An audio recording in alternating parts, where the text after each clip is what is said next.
So Leclerc out of this one. And now Russell is leading the race. So Verstappen is now looking at the race leader, and he's frustrated because he hasn't had DRS for pretty much the whole of this first fight now, chasing George Russell. And he's frustrated because he's already not had the DRS on Saturday, and now he doesn't have it on Sunday to try and pass. Occasionally he does, and this was a chance into turn 1, lap 24. And he gets to the inside here, Max, and it's really good fighting between the Red Bull and the Mercedes. And Russell manages to fight on in the Mercedes, goes round the outside at turn 1, and then we go side by side through turn 3. Verstappen just still trying to keep a nose in on the outside, and he's ushered wide just over the edge of the track limits. It's right on the edge of it, and nothing was more to do then. Russell had the inside for turn 4. On board with Verstappen, and this is actually a nice move now into turn 1. Finally got with the DRS. The Mercedes had good straight line speed, and Max just goes for that inside line, gets it stopped, and it's looking good. At this point, you're thinking the move is done. And I think Max is now looking at the corner exit. He doesn't want to go in too hot because he's worried about Russell getting the undercut and coming back through on the outside. So actually, he slows the car down so much that George can just keep the speed on the outside of turn 1 and come back through. I think catching Max slightly unaware there. And then they go wheel to wheel through turn 3. Really brave stuff outside on the dirtier part of the track. And there's nothing doing for Verstappen here. So he's getting really, really frustrated at this moment. I have to say it's brilliant racing from the two of them. Once again, really fair from Verstappen this year. He's fought many times with Charles Leclerc in a fair way. Now he's fighting for a race lead with George Russell, and they're both giving each other space. It's really what we want to see from the fights this year, and it's great that we're getting that. It was just so frustrating for Max because he didn't have DRS all the time. Sometimes he had it, sometimes he didn't. You'd just be thinking that he's going to make the move and then the DRS wouldn't work. And with the Mercedes straight line speed, it was proving a real nightmare.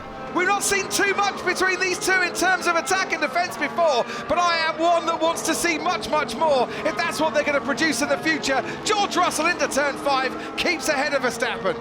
So Verstappen had to think of another way to try and win this race because on track, Russell was doing a cracking job and he was frustrated with the DRS not working all the time. And this graph really shows the race for the win and how it unfolded between the three main contenders then. George Russell in the Mercedes in the turquoise, the solid blue of Max Verstappen, the dotted blue of Sergio Perez.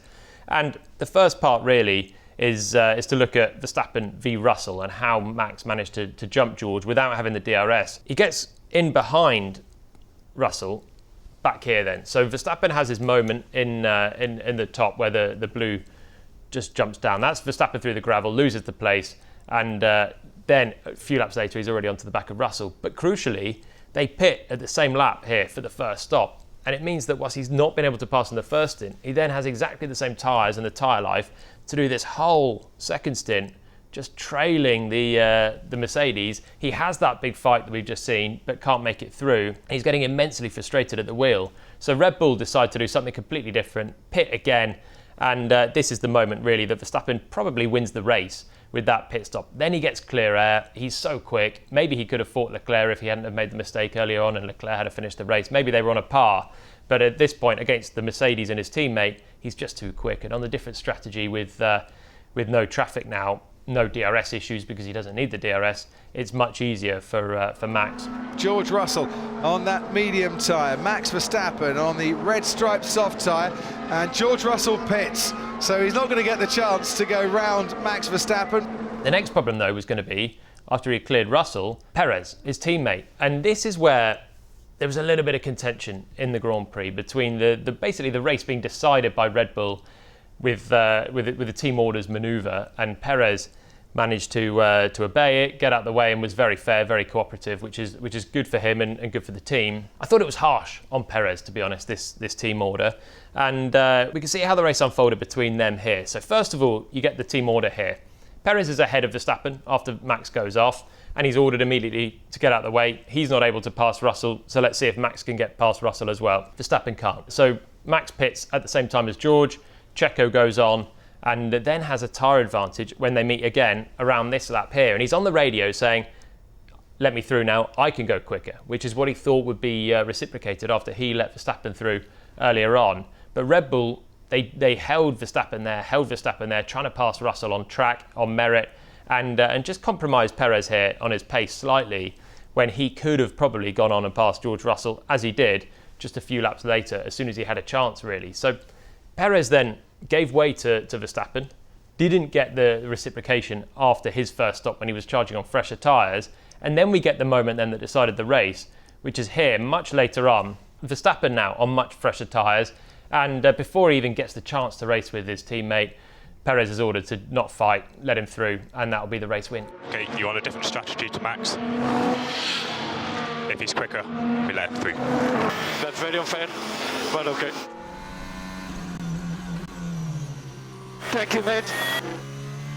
And it's for a race win, which I thought was particularly tough on Checo, who had a good drive, was cooperative the whole way through, and it really sets the team orders out for Red Bull.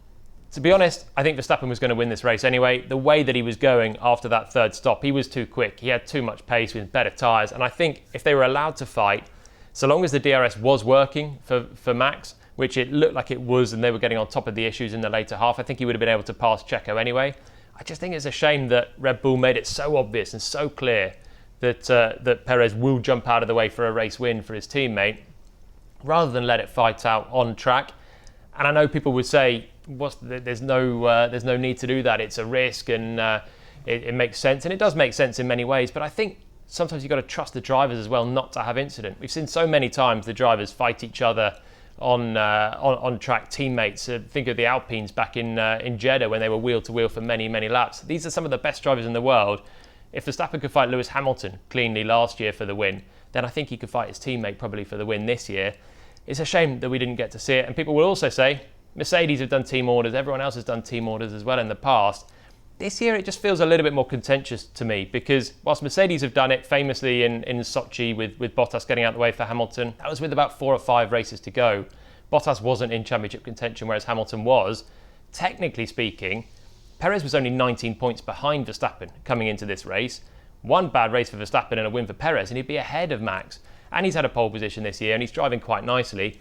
I know that Verstappen is probably going to be the main contender. Red Bull know it, and probably Perez knows it as well. But I think it was just a bit harsh that that through that race, in the end, that Red Bull didn't let at least Checo try and fight and see what he could do.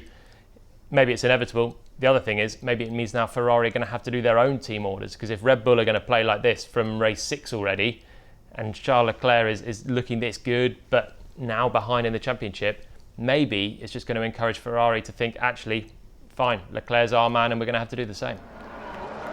Verstappen wins the Spanish Grand Prix. His teammate Sergio Perez will come home to claim second place and the fastest lap.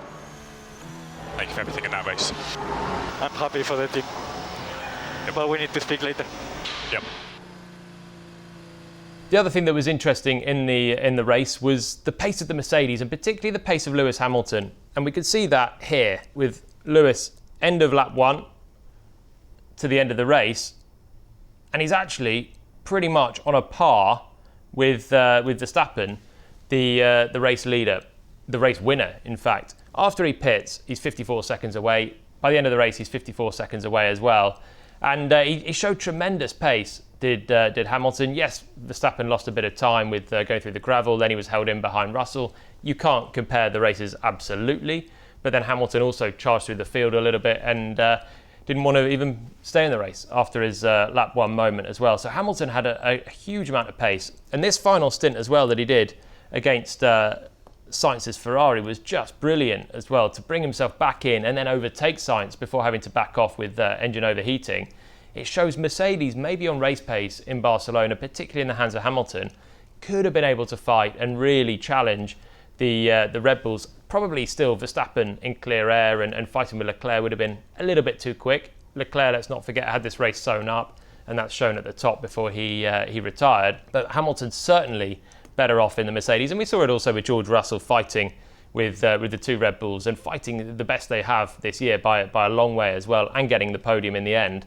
And this is an interesting graph of why Mercedes maybe are back on, and it's a porpoising graph. So where the cars are bouncing, and this has been a particular problem for Mercedes this year so far.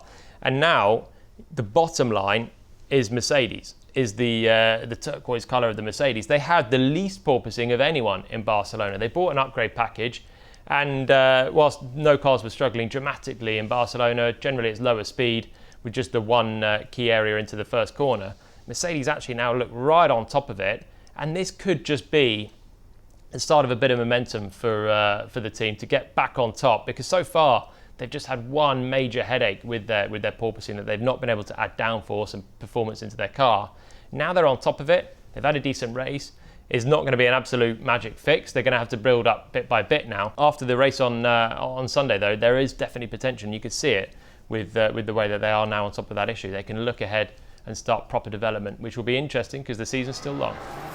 George Russell takes his second podium place of the season, finishes third for Mercedes. That was a look at how the race played out in those top positions, but there was loads more action in the Grand Prix as well, including drama at the start. Lewis Hamilton and Kevin Magnussen coming to blows, more incident in the midfield and some cracking drives. Check them out on F1 TV.